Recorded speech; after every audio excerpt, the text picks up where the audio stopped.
नमस्कार, आप देख रहे हैं न्यूज़ 18 बिहार झारखंड। मैं हूं आपके साथ कोमल झा। नेपाल में अचानक आए जल प्रलय ने भारी तबाही मचाई है और अब बिहार के सीमावर्ती और निचले इलाकों में तबाही और बाढ़ का खतरा मंडराने लगा है। दरअसल तिब्बत से लगे चीन सीमा के पास ग्लेशियर फटने के बाद नेपाल की भोटेकोशी नदी में उफान आया, जिसके बाद नेपाल में तबाही का आलम देखने को मिला।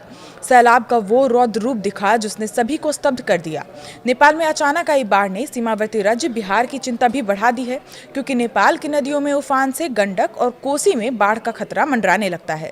नेपाल के कोसी बैराज के पास होने के कारण सबसे ज्यादा खतरा कोसी और सीमांचल क्षेत्र में है, क्योंकि सबसे पहले पानी का दबाव यहीं बढ़ता है। इसके साथ ही गंडक और पश्चिमी क्षेत्र, जिसमें पश्चिम चंपारण के बगहा और वाल्मीकि नगर के साथ पूर्वी चंपारण के मोतिहारी और मुजफ्फरपुर का इलाका प्रभावित हो सकता है। बिहार में बाढ़ के खतरे के बीच सम्राट सरकार एक्शन मोड में है और सीएम सम्राट चौधरी लगातार बैठक कर हालातों की जानकारी ले रहे हैं। इसी कड़ी में सीएम ने सभी तटबंधों की लगातार निगरानी करने और उसकी मजबूती और सुरक्षा सुनिश्चित करने को कहा है। बांध और तटबंधों पर दिन रात निगरानी रखने का भी सीएम ने निर्देश दिया है। साथ ही नाइट पेट्रोलिंग करने को भी कहा गया है। संवेदनशील और प्रभावित इलाकों में माइकिंग कर लोगों को चेतावनी देने के निर्देश भी सीएम ने अधिकारियों को दिए हैं। खासकर गंडक नदी से जुड़े पश्चिमी चंपारण, पूर्वी चंपारण, गोपालगंज, सारण, मुजफ्फरपुर और वैशाली समेत दूसरे संवेदनशील जिलों में प्रशासन भी पूरी तरह से अलर्ट पर है। एनडीआरएफ और एसडीआरएफ की टीमों को तैनात रहने का निर्देश दिया गया है।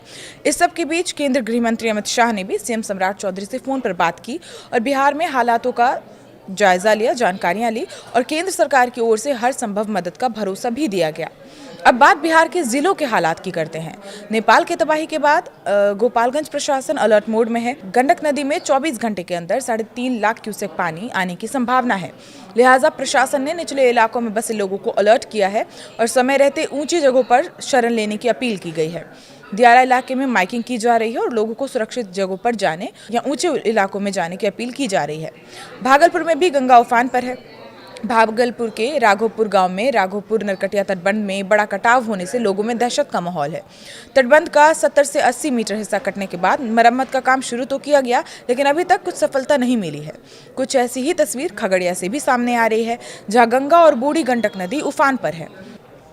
गंगा खतरे के निशान से 80 सेंटीमीटर और बूढ़ी गंडक नदी 20 सेंटीमीटर ऊपर बह रही है।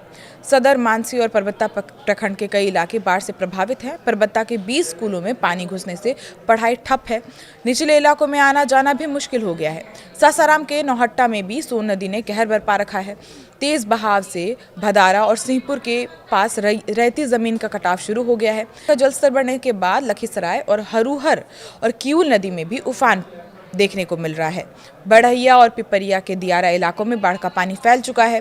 सैकड़ों बीघा जमीन में लगी सोयाबीन और मक्का और के साथ सब्जी की फसलें भी डूब चुकी हैं। ग्रामीण नाव और चारे की व्यवस्था की मांग शासन प्रशासन से कर रहे हैं। बात मुंगेर की करें तो यहाँ भी गंगा का जलस्तर लगातार बढ़ रहा है। गंगा अब खतरे के निशान से महज 52 सेंटीमीटर नीचे है।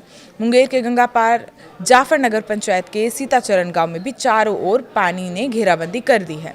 यानी पड़ोसी देश नेपाल में आई तबाही ने बिहार में भी शासन प्रशासन की चिंता बढ़ा दी है। आम लोगों में भी दहशत है। ऐसे में बिहार सरकार ने पब्लिक से अपील करते हुए कहा है कि ऐसे हालातों में पैनिक ना हो।